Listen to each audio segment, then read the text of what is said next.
Question: who can even be a bridge to get us to the other side? But I think when we get to the other side, it'll be the other side of realness. I think Joe Biden has a chance to be LBJ. Next LBJ. Yeah, that's a good thing. I don't believe you can be a Democrat and be a Christian at the same time. I just don't believe it. That's why you better be independent. You can't be a Republican and a Christian at the same time either. Just ask the evangelicals.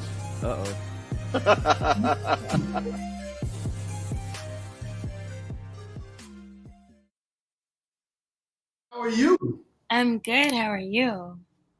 I'm excellent. I am Lamar, and you are Miss Jasmine Crockett. Is that right? I am.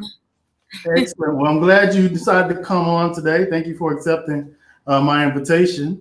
Absolutely. Sorry about the struggle, but it's all right.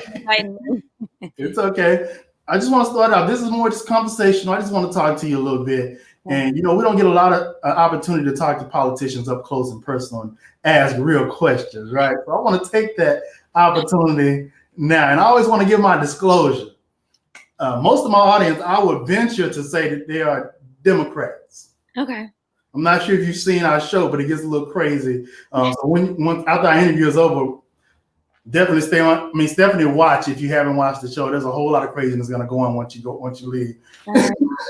Now you reach out to the producer if you want to get involved with it, but it's crazy. Most of my audience, I would venture to say, are Democrats. I'm independent, moderate, whatever you want to call it. I feel like I take the best from both sides, right? I don't subscribe to either one specifically. That's just my preference. But I want to know a little bit more about you. Who are you? Tell us about you. Who are you? What are you doing? So I am a tired, alleged politician. Alleged politician? I'm an alleged politician, an alleged politician. That word has taken on such a negative connotation over the years. Mm-hmm. And I don't really like to think of myself as that. I have been a public servant for I don't know how many years. It's just kind of who I am. And so I am attorney Jasmine Crockett, born and raised in St. Louis. Let me get that out the way because people be like, Dallas. I'm like, no, I'm from the Show Me State. So no, I was born and raised in St. Louis. I graduated from high school, went on to pursue my undergraduate degree in Memphis, Tennessee, in North Memphis. And then after graduating undergrad with a business degree, I went on to law school. So I received a full ride with a stipend to go to law school. So I went to law school down in Houston. Okay. I started at TSU, and then I transferred and graduated from University of Houston. HBCU? Absolutely. And so for the last 14 years, I've been practicing law. I primarily handle criminal defense cases, civil rights cases, and car accidents. Okay, we can get your information. We have a few people might need some help. I hope you never need me on the criminal side. It's just not where you want to need me. Right. And so, but I got tired. And I'm like, we're fighting so hard every single case, like one case at a time. This seems like the hard way of doing things, right? You know how they always say, like, work smarter, not harder? Right. So I was like, oh, I could just change the laws. Like one day I was like, oh, never mind. I'll just change the laws because they don't really work for me, nor my clients, right? Right. And so I decided to run for state rep in House District 100. Okay.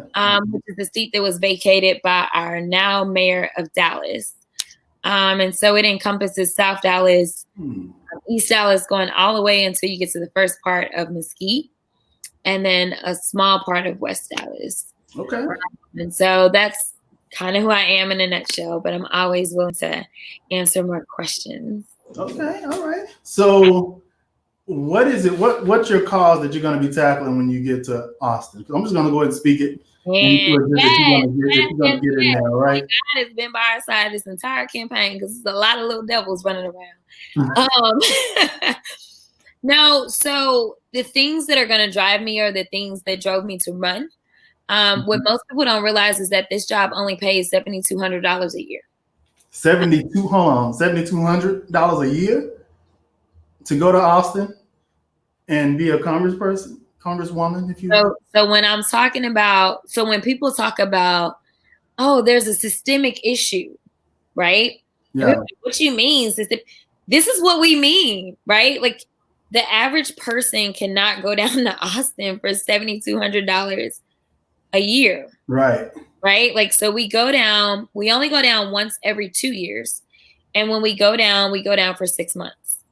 And so basically you like for 6 months. So you're making like a little over $1,000 a month for like the time that you're down there. But the average person can't say, hey, job, just hold my spot. I'll be back. And while I'm gone, I'm going to be down in Austin, but I'm going to go ahead and hold down the fort in, Dallas. And like that's not realistic. So the work you're doing is local, the local work in your local office. So you're still working when you're not in Austin, right? So I will be working all the time, even in Austin. So luckily I practice law in the state of Texas, which means that I can work from wherever. So I won't be doing as much criminal though, because criminal law requires you to be really, really present. We actually have a legislative pass for lawyers. So if you are a lawyer that actually works at the legislature, of course they wrote in a pass for themselves. Makes sense, right? And so basically any of my civil cases, there's nothing that a judge can do as it relates to like that case. Like it just gets passed. I won't be doing that because on criminal cases, because somebody's 9 times out of 10 sitting in jail. So like that's not really a good look. So I'll just be focusing more on car accidents more than anything and doing what we call ad litem work. So like when a child is in a car accident, then I'm the one that kind of becomes the child's lawyer and oversee that. But I can do that anywhere. And who knows how long COVID is going to be an issue. So I'm just going to kind of transition my practice and do things a little differently. So as far as congressional work though, when you're not in Austin at 6 months, you're still doing congressional work here locally in Dallas though? Yeah. So what happens kind of in what I would call the off season is the plan is to have an office, but not only do they only pay you $7,200, in order for you to have an office in the district, you got to pay for that yourself too. So you got to actually use your campaign funds. So once I'm done with this race, I still have to raise money so that I can pay for those things that we need in the district. It is literally the worst job ever. But it's needed. We don't have authentic voices in Austin that are raising our issues. I agree with that. So often. So when we're talking about those issues specifically, those issues are more so surrounded, for me, it goes to criminal justice. It goes to police brutality. It goes to taxes, which I know for some is like, really? Yeah, it is. Because when we start talking about gentrification and Black people losing like their property and their land and things like that, it comes down to kind of the things that they're able to get away with as it relates to taxes. So for the most part, I'm just kind of pushing for, as Issa Rae would say, I'm rooting for everybody Black. All right. Okay. All right. Listen, here's my deal. When Black people do well, everybody do well, right? Like that's just kind of facts. And so as a civil rights lawyer, I'm pushing for equity across the board. So I say I'm rooting for everybody Black, but honestly, I don't really see the point in issues as it relates to LGBTQ community. Like, I believe in equity, right? And for so long, we've not had it. And we've not really had people that have said, so this isn't right because you've decided that you're going to build this highway and you're going to use these good governmental funds and you don't have not one Black contractor. Right. Absolutely. I see a problem with that, right? Yeah. Or the fact that you want to continue to incarcerate Black and brown people for marijuana when in other states, white people are becoming like millionaires and billionaires. So what kind of laws can you put into place to combat things like that though? So I plan to push for a full legalization of marijuana. Okay. I'm with you on that. I'm with you. Yeah. It's a great business decision. Like real talk. Like this isn't because I'm like smoking a blunt right now. Like I'm not, that's not what it is. Right. I'm a business major. I've studied everything. So I understand the medical benefits. Right. I also understand the business side of it. So we're going to walk into a session where we're going to be at this great deficit because people have lost their jobs. They're not spending as much money. Half of it is because of COVID. So we don't have the revenue coming in, yet we have so many more people that are on unemployment. So right now we're kind of out of balance, right? We're spending more than we're going to be kind of getting in. For sure. Not really, but we need to supplement from what we're losing. And so in 2017, the legislature legalized marijuana only for about 3 specific medicinal purposes. And then in 2019, they expanded upon those usages. And so I'm hoping in 2021, I can go in and say, listen, we're just going to fully legalize and decriminalize. And so that would save us money on people being incarcerated for marijuana. Yeah. Because I would want to make it retroactive. And that means we're getting people out of prison. And that means our tax dollars aren't being paid so that we're housing people in prison. And then we can actually start to generate revenue. And with us being a border state, it will make our border safer, even though I don't have any direct control over our border because that's a federal issue. Yeah. But I do have indirect control in the form of if we legalize it, then we know that the cartels are not bringing as much across. It's kind of people out of business, right? Right. And we know what people are getting is clean and safe, which I don't know who y'all know this month, but I know y'all know somebody. Absolutely. And somebody done got a hold of something. What is this week? Right. So, so literally like it's making it like safer. Yeah. And we've got the models. We know that it works. Do you feel confident in reaching across the aisle, making it a bipartisan effort? Do you feel like you get that support? So on the marijuana, yeah, absolutely. Yeah. Okay. West Dallas, yes, West Dallas is my district. Yes. All right. You got some fans. Hold on. Parts of West Dallas, not all of West Dallas. We're split 3 ways. But anyway, so for me, people always say, Jasmine, you have all these progressive issues. How are you going to get anything done in a red Austin?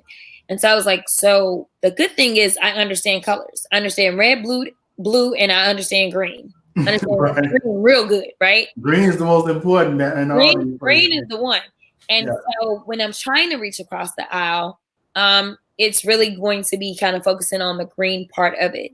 Yeah. There's a social justice portion of this, but to get kind of other people on board, I'll most likely be emphasizing kind of the green part of it. So I'm always looking for what is the money component. And then also, I used to live in Texarkana. I still own property in Texarkana, Texas, as well as Texarkana, Arkansas. Mm-hmm. And so I understand like small towns and small town politicians. And so I'm hoping to kind of be able to say, like, for instance, down in South Dallas, I didn't know this because I live in West Dallas, but I didn't know this was going on until I started talking to people and they told me about their internet service. And like basically, when I used to go to my granny's house, me and my cousins, we would all spend the night, but you want to be the first one to take your bath because if you're not, the water cold. The hot water gonna be I know about that. So like the internet is kind of like that. Like they've got like where it's like, oh, we've got one kind of faucet. Mm-hmm. Everybody kind of gets a little bit off of that, like one. Mm-hmm. And I was like, really? Like I boil you some water and put it in there and make it to warm it up a little bit. And so I'm like, this is a problem, but it's a problem in our rural communities as well. Like they don't have like the access to broadband that they need. Mm-hmm. And so it's a big issue when we're talking about potentially going back into the next school season and COVID still being around. No. There's a big question about how are these children going to learn? And, people are like, oh, just get on the internet and Zoom it, right? And it's like, sorry, that's not really an option for everybody. Absolutely. So finding these commonalities between the small towns and a lot of portions of like House District 100 that I think will also help. How many people are you running against? Like, how many people are going for that seat right now? Is it you or is it? So I'm in the runoff. So there's only one opponent. Okay. Initially, I had 5 opponents. So there were initially 6 of us. Knocking them down. So what differentiates you from this other opponent? Yeah. So probably just that I'm real. Okay. Don't really know what else to say. I've been telling people that they can go on Ballotpedia. Mm-hmm. and Ballotpedia tells you like where people's money comes from. Yeah. Most people don't really go that far when they're researching candidates. I do. I look at everything. Say what? I say I do. I look at everything. I like if they're a career politician, I want to know what they voted on, what they sponsored. Yes. So the average voter doesn't do that. I just want to be clear, right? Yeah. And that's cool.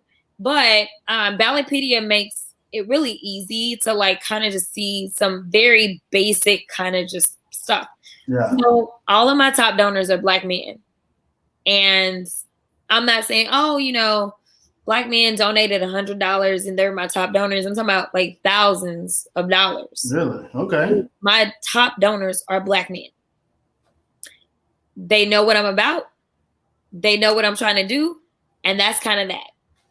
My opponent's top donors are not Black men, are not Black in general.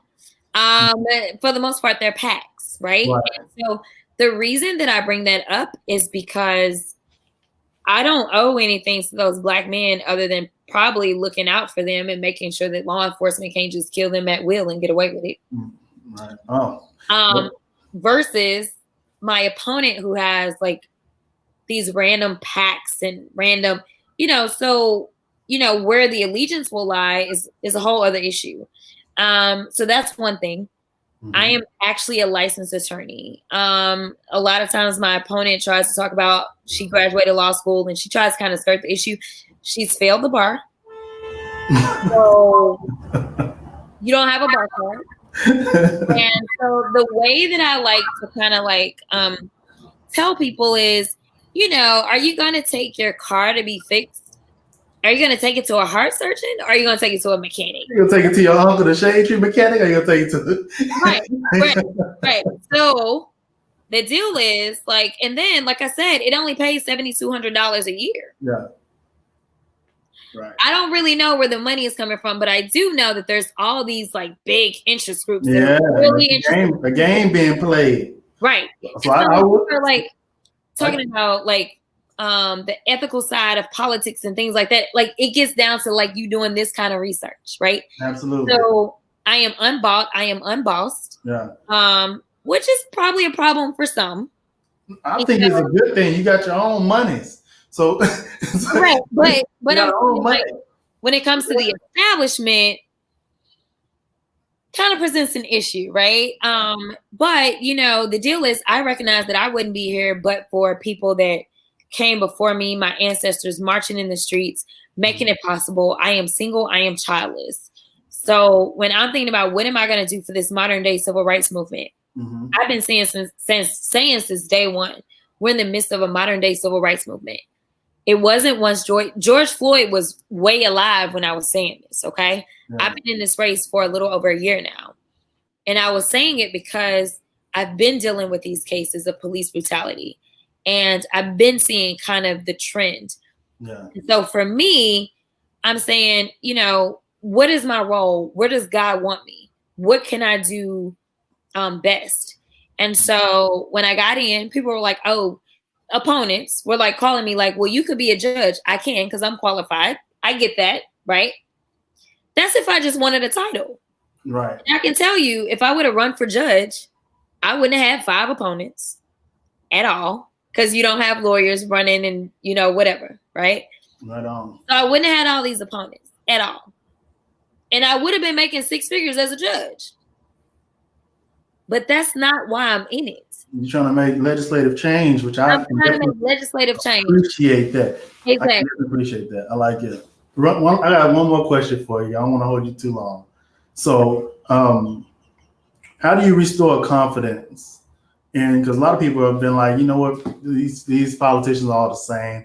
They're not going to change anything. Things are going to be the same in 5 years, 10 years. How do you restore confidence, particularly in the Democratic Party in a red state with a Trump in office? How do you restore that confidence? Yeah, so you know, I tell people all the time we're what I call a throwback campaign, right? So nowadays, people just get money and send mail. Yeah. Mail. For us, we actually collected signatures to get on the ballot. It was $750 to get on. Instead, I went out to the people. I wanted the people to know that I'm going to work for you from day one. Yeah. It was a lot. It would have been a lot easier for me to just shell out $750. Right. I chose to go to the people. When it came down to just going and get the signatures beyond that, I stayed in touch with a lot of those people. Oh, right? You got a constituent right there. Yes. I get the first part of Mesquite. I don't know if you in my part yet. But you can go to Who Represents Me on Google and do Texas, and you can find out. Put your address in, and you find out if it's HD 100. So long story short, I went to the people, and COVID was a problem for me because that limited my access to the people. Right. I don't mind working hard. Like I'm tired. I'm tired just like most other people are tired. I wish that there was someone that I felt like, oh, I can trust you to do the right thing. I know you're going to go down there. I know you're going to fight. I know you're going to amplify our issues, but I haven't felt that way. Yeah. Because it would be a lot easier for me to just practice law here. Mm-hmm. Like a lot easier, right? But at some point in time, you got to realize or you got to accept if God has a greater calling on your life, and if it's your time to step up and sacrifice for the benefit of others. I know. And so that's just kind of where I am. I'm tired. That's good stuff. Well, you know what? I like what I hear too. Ricky Walter said he likes what he hears. I love what I hear. I'm a big advocate of, for instance, I'm one of those that says Biden has to pick a black woman for VP. I feel like I love a competent, smart, intelligent, professional black woman that knows her stuff. I think is the most powerful thing in the world. And we trust black women they trust black women to do everything, to raise their kids, and run their households and everything in the world other than run the country. And I think the past time for that to happen we'll start with that vice president role, and hopefully it rolls into a presidential role. And actually that started with you winning this house seat in Texas. I really hope you win. Where can if we want to support you, how do we do that? Yes. So on all social media platforms, I don't even know how many we have everything. I don't know how to use it all, but we have everything. And so it's Jasmine, Jasmine, and then the word for FOR, and then 100. And then our website is the same, jasmine4100.com. Jasmine4100.com. Yeah, and my cell phone number is online. It's everywhere. If you have questions, you can call me, text me. I'm tired of people not being accessible. Yeah. And so I'm trying to be as accessible as I can to answer questions that people may have. I love it. There we go. Jasmine4100.com, right at the Well, Ms. Crockett, thank you so much. I appreciate you for coming on. No, thank you. I want you to promise me that I get an opportunity to do this once you get in office. Absolutely. I'm gonna hold you to that. Yes, hold me to it. These good old campaign promises, honey. Hey, right on. Well, thank you so much. I appreciate it. Thank you. All right, we'll talk to you again soon. All right, guys. You guys ready to rock and roll? Y'all ready to rock and roll? Let's bring my folks on. Let's do this thing. Let me get out this tie. Hey, what's going on? What's up, Shahana? Y'all ready to do this thing, Candace? Can I get out of this jacket real quick? Rick? I didn't want to got a collar shirt. You went and got you a collar, Mark. I felt underdressed. Yes, sir. Let me get out of this thing. That was good stuff, right? Good stuff. I loved it. Good job. I love it. Yeah. All right, get comfortable. Let's get this party started. Who else we got? We got 1, 2, 3, 4, 5, 6 people. 6 people. We may have about 3, 4 more pop on. If they pop on, just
All right.